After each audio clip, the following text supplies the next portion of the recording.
Elle a de l'avance sur Elisa Gasparine. On se réfère à celle qui est sortie en tête de ce premier tir pour vous montrer les écarts. Vous l'aurez compris, si Markéta Davidová réalise le plein, elle ressortirait donc en première position. Et c'est ce qu'elle va réussir à faire. La Tchèque prend les devants après ce premier tir.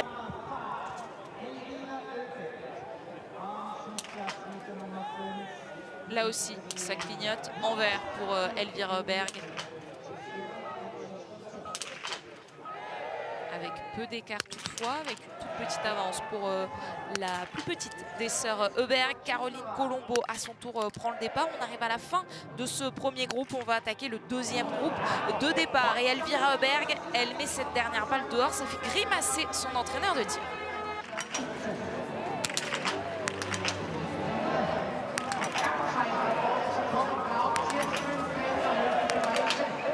Et une nouvelle fois, il y a cette balle qui lui échappe. On a senti alors un tir engagé, mais presque du coup précipité.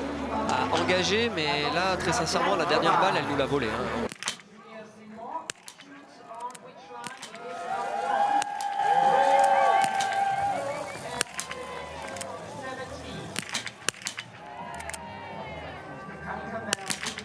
Quelle attitude de Julia Simon. Ils sont loin, ces problèmes sur le coucher. Ouais, c'est énorme. Là, franchement, moi, de la voir faire ça toute la semaine dernière, elle confirme la coucher. Elle a passé un cap, c'est une évidence. Elle est relâchée. Allez, on parle de ce contact des Françaises par rapport à Markéta Davidová, justement, que l'on voit à l'image, qui est ressortie en tête du premier tir. C'est déjà le deuxième tir pour la Tchèque. Et elle a bien fait de se reprendre pour mettre cette dernière balle au fond. Et ça fera donc 9 sur 10. Et bien pour l'instant, c'est le meilleur score hein, après ces deux tirs. Ça commence pas top pour Elisa. Elle a déjà 2 pénalités. Bon, toutefois, elle met les 3 suivantes dans la cible. On dit toutefois parce qu'on se souvient, hein, la saison dernière, on a parfois vu de grosses craquantes de la part de Vitotti, jusqu'à 5 balles dehors. On suit le tir de Caroline Colombo et malheureusement, ça se passe mal pour Caroline d'entrer avec 2 erreurs.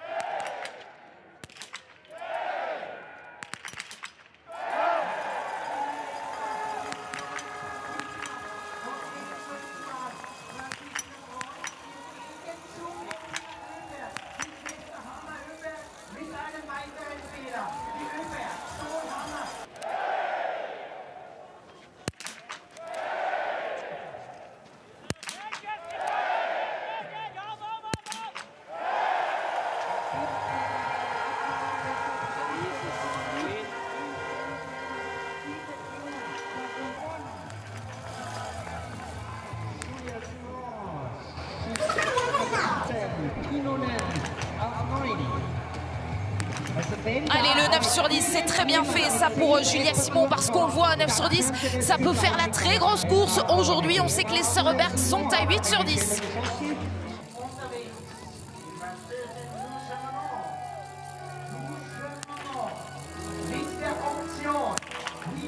Julia Simon, elle ressort en deuxième position à moins de 3 secondes de Markéta Davidová.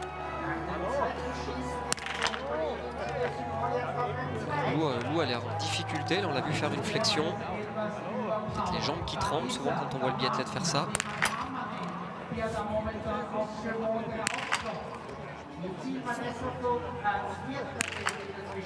est dans le dur.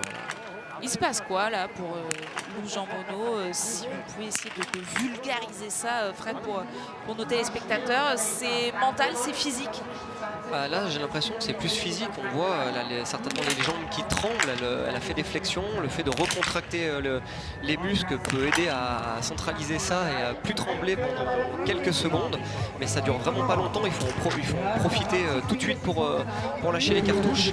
Parce qu'on l'a vu, elle s'en sort avec au final seulement une pénalité. Alors que ça aurait pu être la catastrophe. Quand on voit ce cas de figure-là, on peut repartir du pas de tir avec 4 pénalités.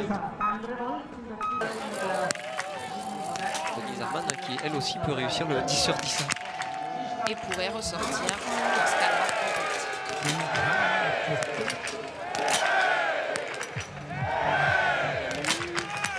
Est-ce qu'elle est là, la victoire du jour pour Denise Herrmann? Un petit peu de chance pour l'Allemande et peut-être donc une place de numéro 1. En tout cas, elle va ressortir en tête. Grosse option sur la victoire de Denise Herrmann, alors qu'on va voir l'arrivée de Julia Simon qui jette le ski et qui sera derrière Markéta Davidová pour 2 secondes tout pile. Alors qu'une autre Française est à l'image, c'est sur le pas de tir cette fois, Anaïs Chevalier-Boucher qui a fait le choix de partir dans le groupe numéro 2. Anaïs Chevalier-Boucher qui a donc un dossard plus élevé, le 48, et qui va devoir aller sur l'anneau de pénalité. 2 tours de pénalité d'entrée, c'est pas l'idéal. Elle pourrait faire mieux qu'un top 15. On l'a dit tout à l'heure, elle a mis une grosse option sur la victoire. Et bien elle consolide cette option de Denise Herrmann-Wick. Regardez, quasiment 20 secondes d'avance pour l'Allemande qui pourrait remporter la première course ici à Orphilsen.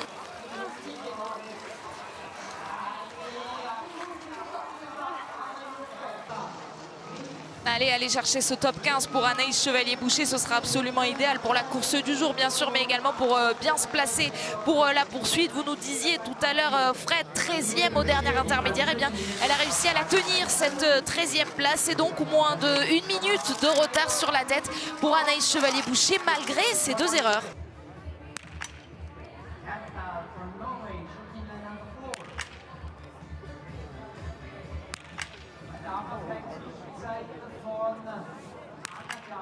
Il y a encore des filles sur cette course et notamment Sophie Chauveau qui part à la faute. Ça ne va pas plaire à Jean-Paul Giacchino.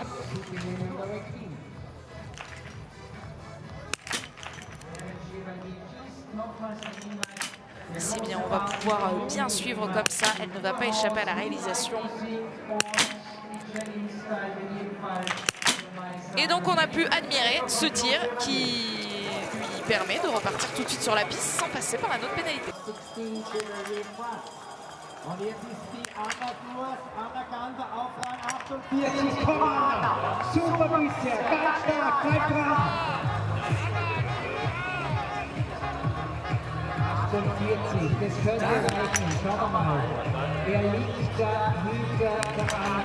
De l'envie et Chloé Chevalier signe le 9 sur 10 aujourd'hui. Le top 10 dans le viseur de la Française. Avec le faut pousser jusqu'au bout, là c'est un top 10 à la clé. Et ce sera juste derrière. Une 11e place pour Chloé Chevalier, mais quand même une course satisfaisante. Et puis on le dit avec une poursuite qui va suivre. Un très beau podium avec Denise Herrmann et Markéta Davidová qui vont accompagner donc Julia Simon sur ce podium. Le 2e podium de sa saison pour Julia après sa victoire sur la poursuite la semaine dernière.